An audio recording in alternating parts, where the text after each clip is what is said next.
विश्वं दर्पणदृश्यमाननगरी तुल्यं निजान्तर्गतं पश्यन्नात्मनि मायया बहिर्भूतं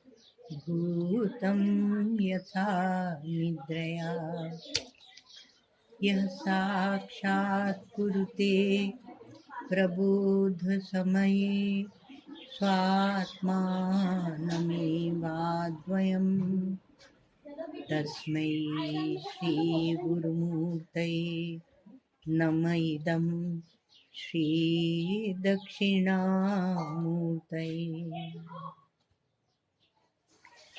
शिक्षा सर्वागमानां निखिलजनमनः पावनी कापि दीक्षा दीप्ता सर्वात्मदृष्टिः निरवधि करुणा किं नु वात्सल्यवृष्टिः निष्ठा ब्रह्मात्मविद्या द्युतिदलिततमस्तोमविद्वन्मणीनां श्रीपूर्णानन्दतीर्थो जगति विजयते सत्प्रतिष्ठा यतीनाम्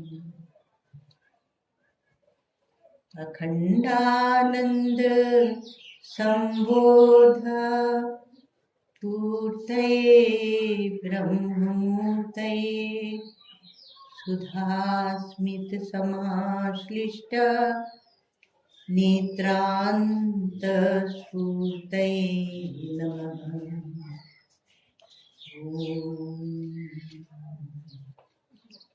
अज्ञानान्तर्गहन पतितान् आत्मविद्योपदेशैः त्रातुं लोकान् भवदवशिखा तापपापच्यमानान्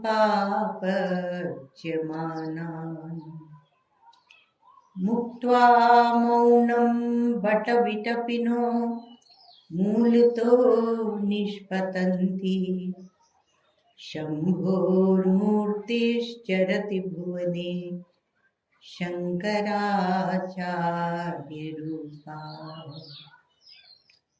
श्रुतिस्मृतिपुराणानाम् आलयं करुणालयं नमामि भगवत्पादं शङ्करं लोकशङ्करम् नमामि भगवत्पादं शङ्करं लोकशङ्करम्।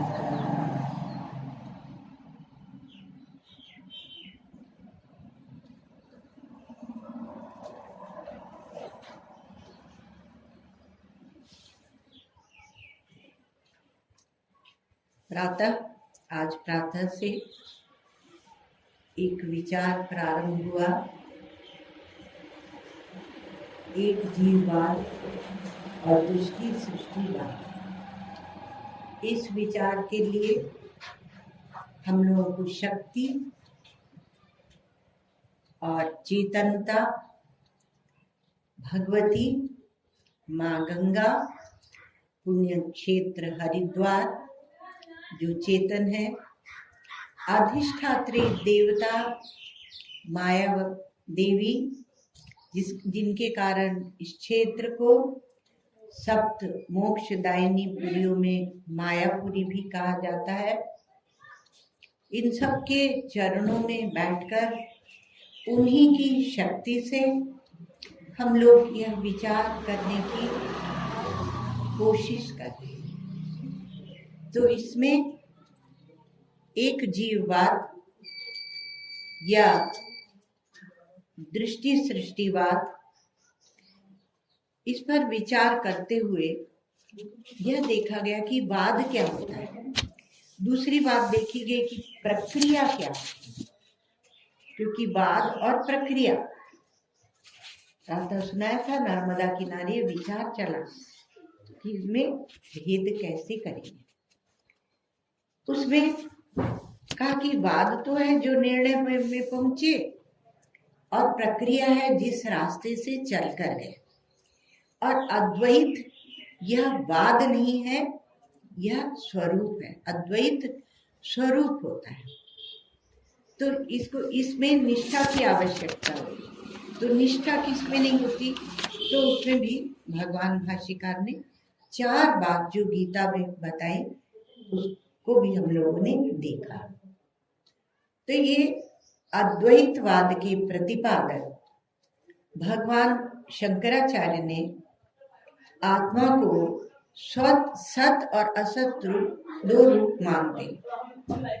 भगवान भाष्यकार भगवान शंकराचार्य कोई स्वतंत्र अपने विचारों को लेकर नहीं आते हैं, अपने मत को लेकर नहीं आते हैं, किंतु जो हमारी अनादि परंपरा से जो हमारा ज्ञान है, तत्व परंपरा का जो ज्ञान है,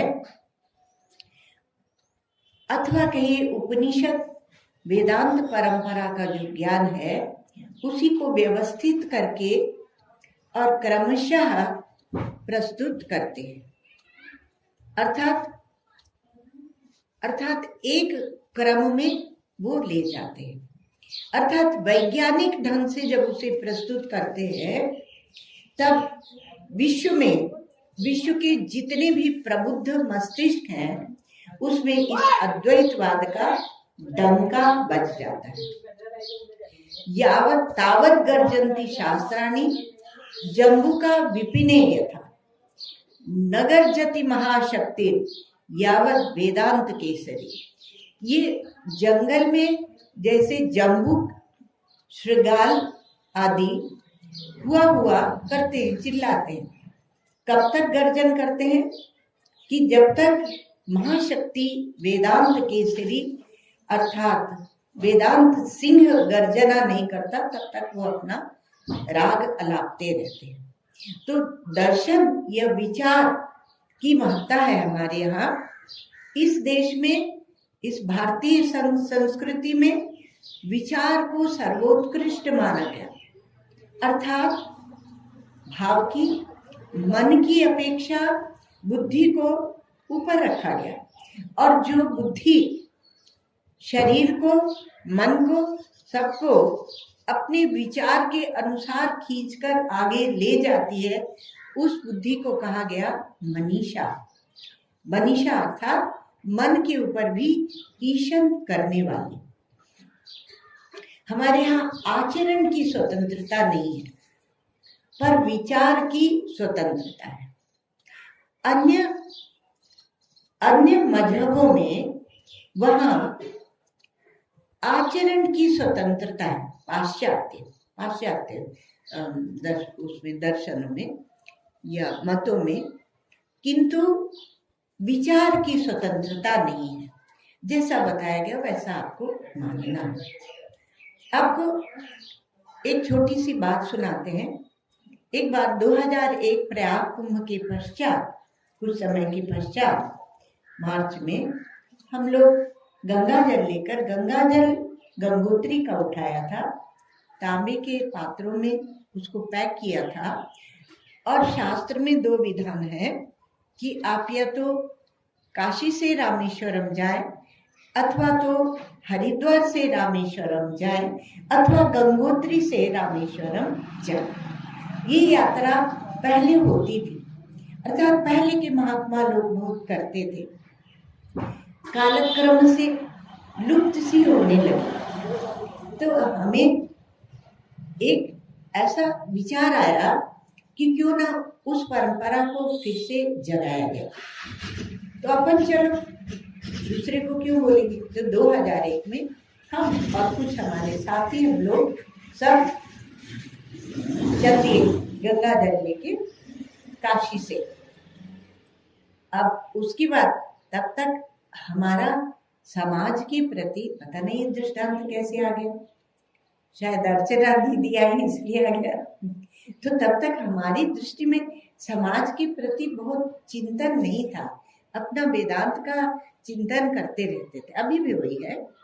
तो जब हम लोग जा रहे थे, तो छत्तीसगढ़ से प्रारंभ हुआ, अथवा कहिए अभी उत्तर प्रदेश ही था तभी प्रारंभ हुआ, क्योंकि शास्त्र में कहते हैं कि आप गंगा जल लेकर नर्मदा को क्रॉस नहीं कर सकते, नर्मदा के ऊपर से नहीं जा सकते, क्योंकि नर्मदा के प्रत्येक पत्थर शंकर है, तो गंगा जल चढ़ा हुआ हो जाता है, ऐसा कहा गया।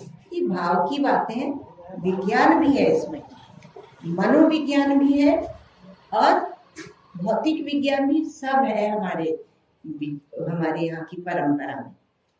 तो इसलिए हम लोग इस तरफ से गए, छत्तीसगढ़ तरफ से, जहाँ से फिर नर्मदा नहीं आती।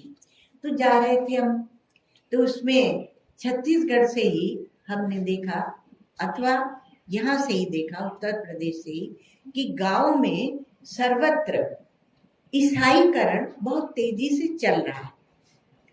2001 की बात कह रहे हैं। और तब हम ये क्या बोलते हैं आपका RSS, राष्ट्रीय स्वयंसेवक संघ, ये क्या होगा हमें कुछ पता नहीं, आप लोगों को शायद विश्वास नहीं होगा, पर हमें कुछ पता नहीं। एक बार हम लोग रामघाट में साधना कर रहे थे, तो हमारे एक मित्र आए, वो भी साधना में लगे हुए थे। तो उन्होंने कहा कि आपको पता है क्या कि भारत के प्रधानमंत्री कौन है? तो हमने कहा कि हाँ हमें पता है। कौन थे याद नहीं उस समय, जो भी थे उनका नाम हमने बता दिया। अब क्या हुआ कि एक कोई माता हमें मूंगफली दे गई, तो मूंगफली का जो खलता था, जो कागज का पैकेट था, तो मूंगफली खाते खाते हमने उसमें देख लिया, कागज का अखबार का था, तो उसमें था कि वहाँ के प्रधानमंत्री, पाकिस्तान के प्रधानमंत्री बेनजीर भुट्टो है। तो हमने उनसे कहा कि हमने तो आपको बता दिया कि भारत के प्रधानमंत्री कौन है, तो अब आप ये बताइए कि पाकिस्तान के प्रधानमंत्री कौन है? प्रधानमंत्री या राष्ट्रपति जो भी कहलाते हैं हम नहीं जानते, तो कौन है? तो उन्होंने एक दो नाम लिए पुराने, तो हमने कहा नहीं वो कोई नहीं है। तो बोले अच्छा तो कौन है? हमने कहा बेनजीर भुट्टो है। तो मतलब बड़ी शांति हम लोग को कि वो जो छोटे बच्चों का ज्ञान होता है, क्योंकि साधना में लगे थे, अर्थात संसार से हम लोग कट ऑफ थे, उसके संपर्क में नहीं थे। तो जब हम वहाँ गए छत्तीसगढ़ में, तो जब हम जा रहे थे, सब जगह हमने बहुत धर्म परिवर्तन देखा। तो और वहाँ बड़े बड़े पत्थरों में लिखा था आपका उद्धार करने के लिए बहुत शीघ्र ईसा मसीह आने वाले हैं। अच्छा है, हम लोग तो सबको अवतार करके स्वीकार कर लेते हैं, हमारी दृष्टि बहुत उदार है। तो जब हम लोग चले ईश्वर कृपा से, तो वहां से काशी के बाद जब हम आगे पहुंचे चुनार से भी जब आगे चले, तो वहीं से कुछ लोग मिलते चले गए।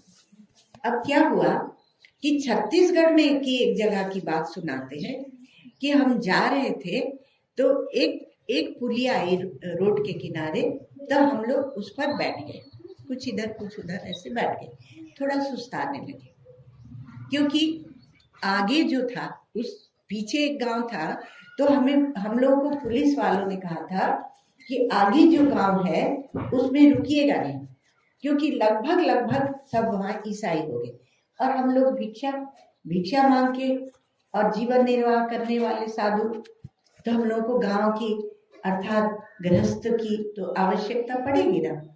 तो उन्होंने कहा वहाँ सब लगभग ईसाई हो गए। उसके आगे आप जाएंगे तो एक मंदिर पड़ेगा काली माता का, और इधर उधर जो गांव है वहां से आपको भिक्षा के लिए वो लोग मदद कर सकते हैं। तो आप उसी गांव की पुलिया में जानबूझकर बैठ गए। तो उस तरफ से, मार्ग के उस तरफ से, खेतों से एक सज्जन चलकर आ रहे थे। तो उनसे पूछा आपका नाम क्या है? तो उन्होंने कहा महेश। तो हम उनसे बात करने लगे, ये पास का जो गांव है उसकी बात करने लगे, पीछे इस आंख की तरफ। तो हमने कहा क्या आप ईसाई हो गए हैं? तो उन्होंने कहा हाँ, बहुत शान से कहा हाँ हम ईसाई हो गए हैं। तो उन्होंने कहा सनातन धर्म में ऐसा आपको क्या नहीं मिला जिसके कारण आप ईसाई हो गए हैं? तो उन्होंने कहा कि ये तो अपनी अपनी श्रद्धा की बात है। पहले तो वो कहे कि कुछ रोग हो गया था और ईसा को याद करने से मिट गया।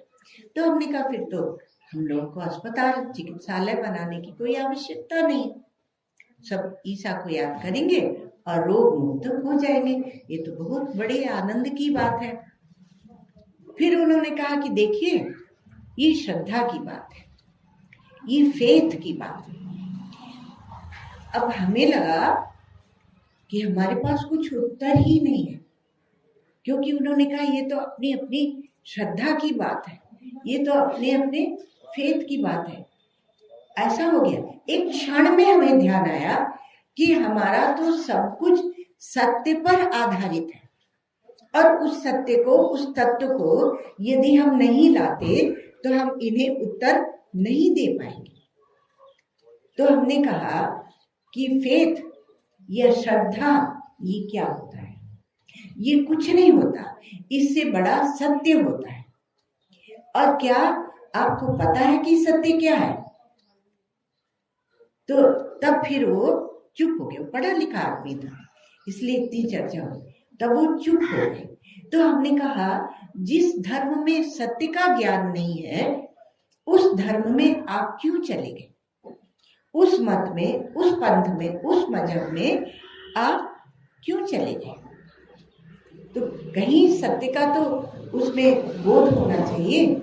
ऐसे उनको बता के फिर हम समझ गए कि समझेंगे नहीं, क्योंकि भ्रमित हो चुके हैं। तो अब क्या है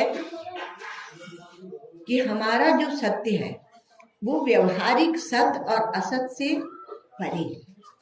तो अद्वैतम सत्यम, सत्यम अद्वैतम। तो अद्वैतवाद के प्रतिपादक भगवान शंकराचार्य ने आत्मा को क्या कहा?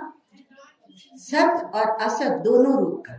गीता में भी भगवान कहते हैं सद असत चाहम अर्जुन, मैं सत भी हूँ और मैं असत भी हूँ। तो वो उसको ये मानते हुए भगवान शंकराचार्य कहते हैं मांडुक्य उपनिषद भाष्य में कि आत्मा परमार्थ भी है और अपरमार्थ, अर्थात दो उसके रूप है। दो ब्रह्म के दो रूप बताए। यहाँ आत्मा दिया ना मांडुक्य में, अयम आत्मा ब्रह्म, ये उसका महावाक्य है कि दो रूपों वाला है, परमार्थ और अपरमार्थ। तो उसका अपरमार्थ जो रूप है वह क्या है? असत रूप है, अर्थात अविद्याकृत है। तो भगवान भाष्यकार कहते हैं कि सोऽयम् आत्मा परमार्थ अपरमार्थ रूपश्च, अपरमार्थ अपरमार्थ रूपश्च चतुष्पाद। तो चतुष्पादस्य जो चतुष्पाद है, तो चतुष्पाद युक्त तस्य अपरमार्थ रूपम अविद्याकृतम, उसका अपरमार्थ रूप जो है वह अविद्याकृत, अज्ञान से, अज्ञान से। तो भगवान ने भी ऐसे कह दिया। तो सत्य तो एक होता है। तो अब यहाँ क्या लिया? एक अविद्या को ले लिया। अब अविद्या की अभ्युपगम अर्थात स्वीकृति, थोड़ी देर को उसको ले लेते हैं, किसी से उधार लेते हैं हम और फिर उसको वापस दे देते हैं, उसको बोलते हैं अभ्युपगम। तो अविद्या के अभ्युपगम से इसके फलस्वरूप ब्रह्म के दो रूप हो गए। ब्रह्म अर्थात आत्मा या परमात्मा के दो रूप माने। तो प्रथम जो है वह व्यावहारिक है, व्यवहारिक है, और द्वितीय पारमार्थिक है। व्यवहारिक की छानबीन होगी, वो उड़ेगा, उड़ जाएगा, इवेपोरेट हो जाएगा। तो दूसरा पारमार्थिक है। तो अपर जो रूप है वह सोपाधिक है, उपाधि के साथ है, और दूसरा जो पारमार्थिक रूप है वह निरुपाधिक ब्रह्म है। तो एक सोपाधिक है, निरुपाधिक है। तो आत्मा क्या है? आत्मा सोपाधिक और निरुपाधिक दो रूप में उसका वर्णन किया गया। तो दो रूप में क्यों वर्णन करते हो भाई? जब आत्मा एक है, सत्य है, तो उसका एक रूप में वर्णन करो। तो आत्मा या ब्रह्म के जो दो भेद बताए जाते हैं वो भेद करने के लिए नहीं, क्योंकि अद्वैत सिद्धांत में भेद के लिए कोई अवकाश नहीं है, वो तो अद्वैत है, इसलिए अभेद तत्व तक ले जाते हैं।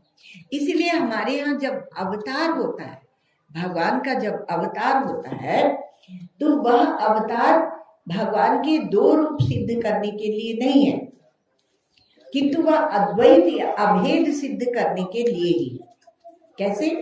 कहा जब परमात्मा अवतरित हुआ तब भी वह पूर्ण ही रहता है, वह अद्वैत ही रहता है।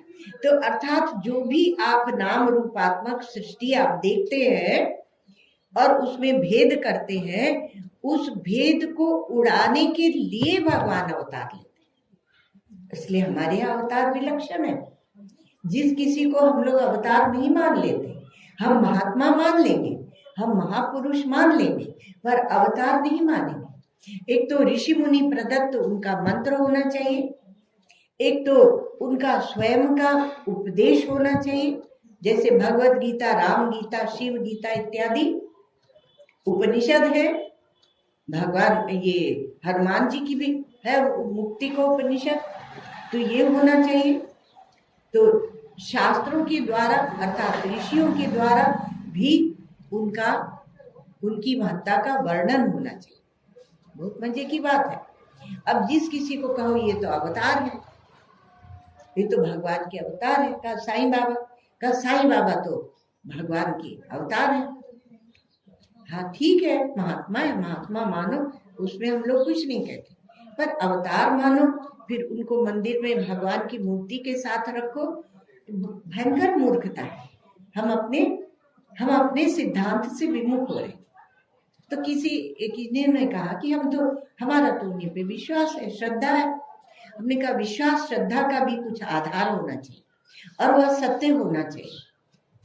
आप ये बताइए कि उनका मंत्र क्या है? तो बोले साईं राम। और उनका उपदेश क्या है? बोले सबका मालिक एक। हम कहा सबका मालिक एक तो हमारे गांव के लोग भी बोल देते हैं, तो उन्हें भी भगवान मानो। वस्तुतः तो सिद्धांत दृष्टि से तो सब भगवान, मतलब सब में परमात्मा है, पर इतना हल्का नहीं कर लेना चाहिए, क्योंकि हल्का करने से क्या होगा, विचार की न्यूनता हो जाएगी। और हमने विचार को सर्वोपरि रखा है, सबसे ऊपर रखा है। तो ये जो अद्वैत सिद्धांत है, इसी के अंतर्गत भगवान गीता में बोलते हैं कि प्रकृतिम स्वामधिष्ठाय संभवामि आत्ममाया। और धर्म की हानि होती है तब मैं अवतार लेता हूँ, वो सब तो बोले भगवान ने। तो इसलिए, लेकिन परमात्मा जब अवतार लेते हैं तो मनुष्य रूप में दिखते हुए भी वो तत्व ही होते, वो ब्रह्म ही होते। ये इसको समझना, तो क्योंकि अद्वैत वेदांत में भेद के लिए अवकाश नहीं है और सिद्धांत वही सत्य है। तो एक हुआ पारमार्थिक रूप और दूसरा हुआ कल्पित। इसलिए भगवान ने कहा संभवामि आत्म माया। माया से मैं प्रकट होता हूँ, माया से मैं प्रकट होता हूँ। अर्थात जब कोई भक्त भगवान के दर्शन करता है तो उसमें माया का अंश भी होता है, अर्थात उसके मन के भाव का अंश भी होता है। एक बात, वृंदावन में परम पूज्य श्री उड़िया बाबा जी महाराज विराजते थे और हमारे श्री गुरुदेव के गुरु थे उड़िया बाबा जी महाराज। तो हमारे श्री महाराज जी और उनके एक मित्र के बीच में बातचीत हो रही थी। तो मित्र ये कह रहे थे कि ऐसा है कि जितने लोगों को श्री कृष्ण का दर्शन होगा, जो श्री कृष्ण के भक्त हैं, वृंदावन श्री कृष्ण की भूमि है, ब्रजभूमि। तो जब श्री कृष्ण का दर्शन होगा तो एक ही श्री कृष्ण का दर्शन होगा। तो श्री महाराज जी कह रहे थे कि नहीं, भक्त की भावना के अनुसार प्रत्येक को अपने अपने भाव के अनुसार श्री कृष्ण का दर्शन होगा। किसी को बाल कृष्ण, किसी को किशोर कृष्ण गोपियों के साथ जो नृत्य करते हैं, और किसी को द्वारकाधीश कृष्ण, तो किसी को कुरुक्षेत्र के भगवान श्री कृष्ण, ऐसे सबको अलग अलग श्री कृष्ण का दर्शन होगा। दोनों में बहुत चर्चा चली, तो दोनों ने कहा चलो अपन बाबा से पूछते हैं। तो श्री उड़िया बाबा जी महाराज के पास गए। तो बाबा ने कहा कि इतना ही नहीं कि प्रत्येक को अपने भाव के अनुसार श्री कृष्ण का दर्शन होगा, किंतु एक ही भक्त को अगर मान लो प्रातः भगवान का दर्शन हुआ और शाम भगवान का दर्शन हुआ, तो वो दोनों भी दर्शन पृथक पृथक रूप के होंगे, है ना? क्योंकि भावना के अनुसार है, अर्थात भावना की वहां महत्ता है, और भावना की जब महत्ता है तो उसमें मनस तत्व का प्रवेश हो जाता है, और जब मनस तत्व का प्रवेश होता है तो मन में मन भाव प्रधान होता है, इसलिए उस प्रकार से भगवान के दर्शन होंगे। क्योंकि उसमें आता है मल्ला नाम अशनि नरवरा भागवत में, कि जब भगवान ने कंस की रंगभूमि में प्रवेश किया है तो सबको भगवान अलग अलग रूप में दिखे। जब उसके बाद कंस का वध हुआ तो सबको अलग अलग रूप में दिखे, स्त्रियों को अलग रूप में दिखे, वृद्धों को अलग रूप में दिखे। और भगवान श्री राम का वर्णन करते हुए तुलसीदास जी महाराज ने उसको दिया। वो कहीं भी रामचरितमानस एक इतना अद्भुत ग्रंथ है कि कहीं भी सिद्धांत की हानि तुलसीदास जी महाराज ने होने नहीं दी। तो वो कहते हैं जाकी रही भावना जैसी, प्रभु मूरत देखी तिन तैसी। सब अपनी अपनी भावना के अनुसार भगवान की मूर्ति को देखते हैं। तो ये अवतार जो है वह अद्वैत को दिखाता है। कैसे? तो कहा कि देखो, जो अपारमार्थिक और पारमार्थिक जो रूप किए, अथवा जो भगवान का पर और अपर रूप किए, पर तो परब्रह्म परमात्मा निरुपाधिक रूप है, और अपर तो वह कल्पित सोपाधिक रूप है, उपाधि की वहां स्वीकृति है। तो ये जो दो रूप में भेद किया गया, तो इसमें ये बताया गया कि तत्व एक ही रहता है। एक ही मिट्टी से आप घड़ा, सकोरा, सुराही, बहुत कुछ बना लीजिए, किंतु मिट्टी को देखने वाला मिट्टी को एक मिट्टी को ही देखता है, एक मृत्तिका को देखता है। उसी प्रकार से सुवर्ण से बने विभिन्न जो जेवर है, आभूषण है, तो आभूषण का प्रेमी आभूषण देखता है, किंतु सुवर्ण की दृष्टि रखने वाला उसके सुवर्ण की जांच करता है कि इसमें सोना कितना। तो दृष्टि सबकी अपनी अपनी। तो इसलिए जब ये कहते हैं कि पारमार्थिक और व्यवहारिक, तो व्यवहारिक सत्ता को हम महत्व देते हैं, इसलिए आपकी दृष्टि को स्वीकृति देकर वहां व्यवहारिक बताया गया। एक बार हम भागवत सुनने गए रामघाट में, और सुन रहे थे और अपनी साधना में लगे हुए थे। अब जब भगवान का अवतार आया तो खूब धूमधाम होने लगी, जैसे कि आप लोग जानते हैं, शंख नगाड़े सब बजते हैं, होने लगे, और हम बैठे बैठे रो। दिमाग ऐसे ही था। तो सबने कहा कि आप क्यों रोते हो? हमने कहा वो परब्रह्म परमात्मा, हाँ, नित्य शुद्ध बुद्ध मुक्त अनंत एक अद्वितीय सच्चिदानंद घन, अब तुम लोग उसे नचाओ, और उनको नचाने की वेदना हमें होती है। तुम तो नाचते हो खुद, इसलिए उन्हें भी नचाते हो, और तुम क्योंकि नाचने का तुम्हें शौक है, इसलिए तुम उन्हें भी नचाओगे और तुम खुद भी नाचो। और वो सत स्वरूप, वो परमार्थ स्वरूप को छोड़कर तुम्हारे साथ नाचेंगे। तो इसका हमें बड़ा दुख होता है। अब सब समझे कि थोड़ा पागल है, वो पागल तो होता ही है, जो सच बोलता है वो पागल होता है। संतो देखो जग बौराना, साँच कहूं तो मारन धावे, झूठ कहे पतियाना।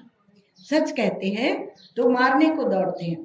तो आत्मा जो पूर्ण है, निरंतर है और निरुपाधिक ब्रह्म है, वो अविद्या प्रत्युपस्थापित अर्थात अविद्या के द्वारा जो प्रकट किए गए हैं उन नाम रूप विशेषों में प्रविष्ट होकर परिच्छिन्न, अब ये अपने बाद है जिनका हम नाम ले रहे परिच्छेदवाद, तो वही परिच्छिन्न प्रतिबिंब या आभास के समान व्यवहारापन्न होकर सोपाधिक जैसा, इव शब्द का प्रयोग हमारे वेदांतों में बहुत महत्वपूर्ण है। सोपाधिक जैसा प्रतीत होता है, वास्तव में ऐसा है नहीं, पर सोपाधिक जैसा वह प्रतीत होता है, वह ऐसा लगता है।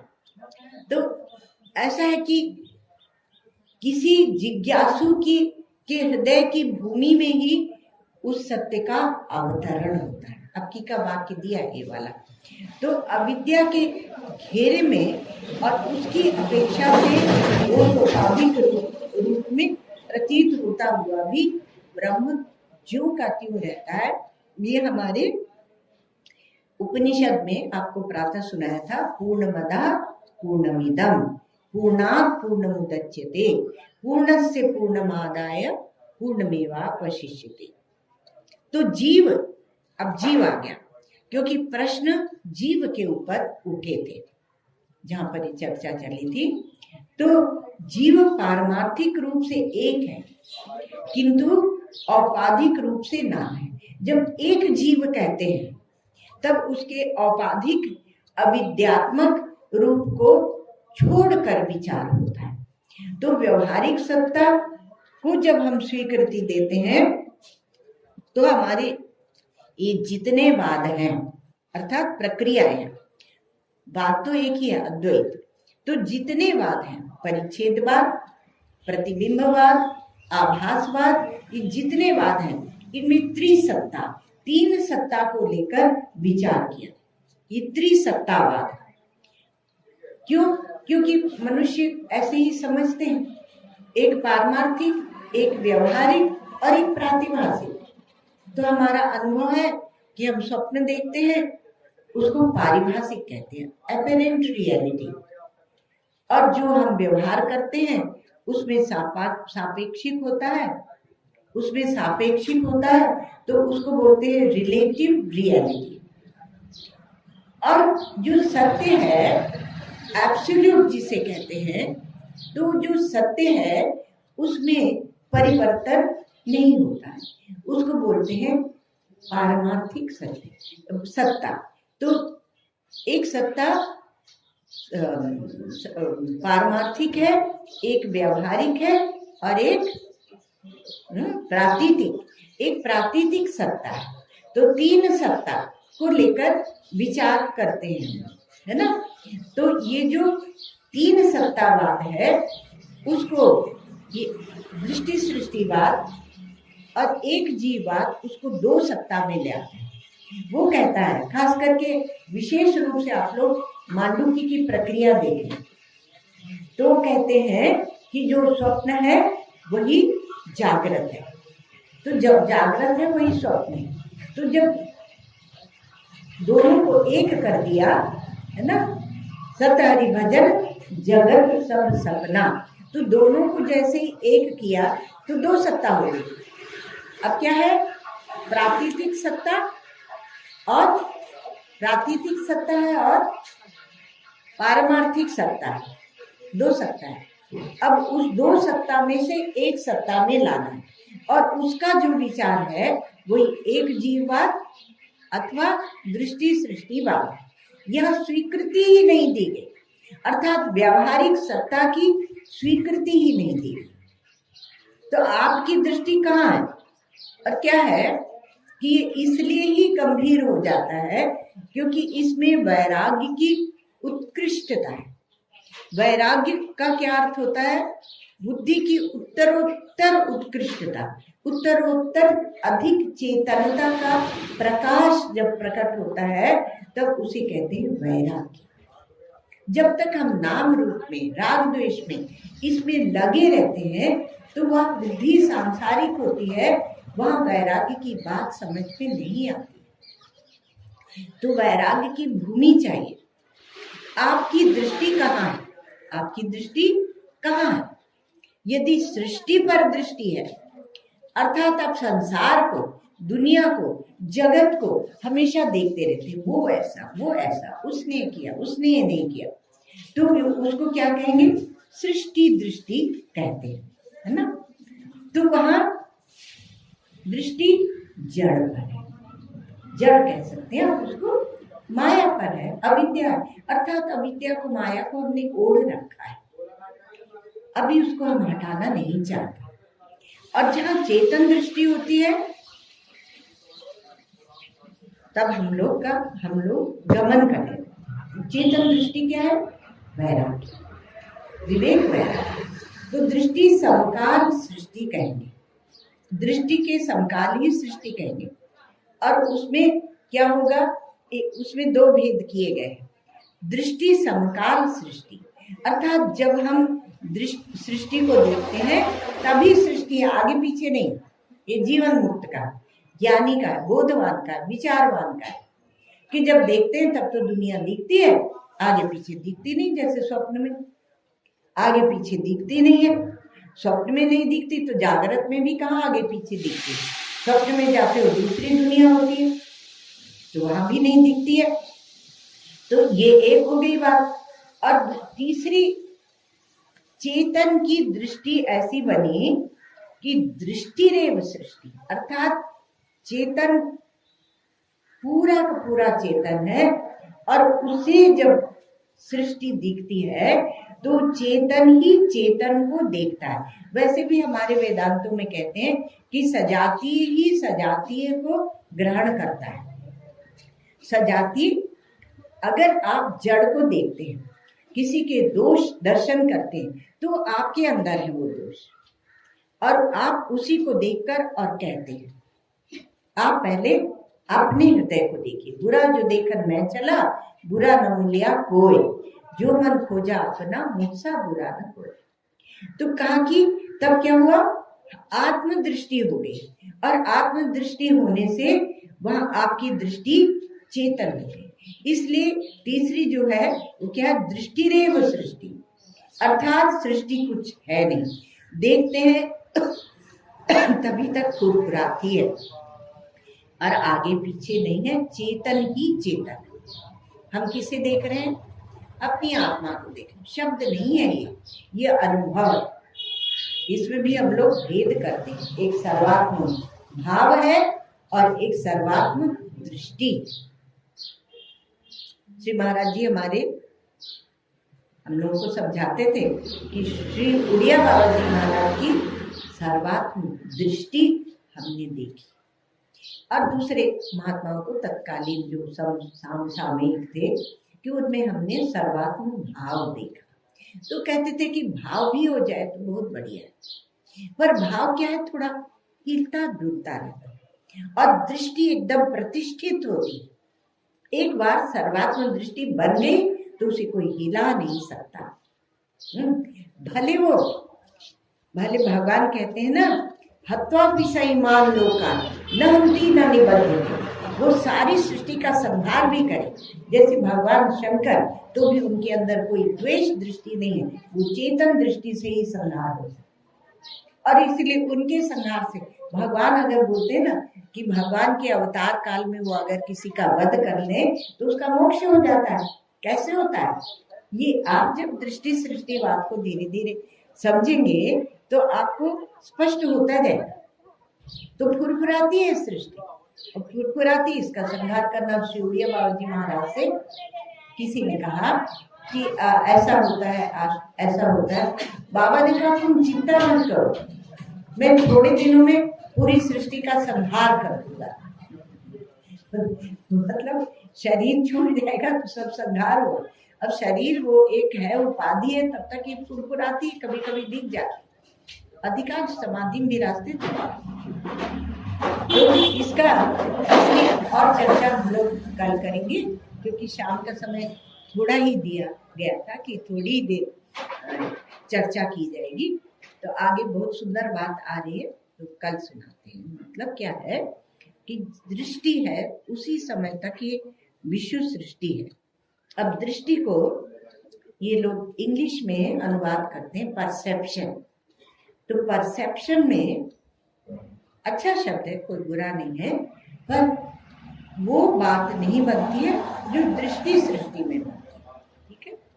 ओम सर्वे भवन्तु सुखिनः, सर्वे सन्तु निरामयाः, सर्वे भद्राणि पश्यन्तु, मा कश्चित् दुःखभाग् भवेत्।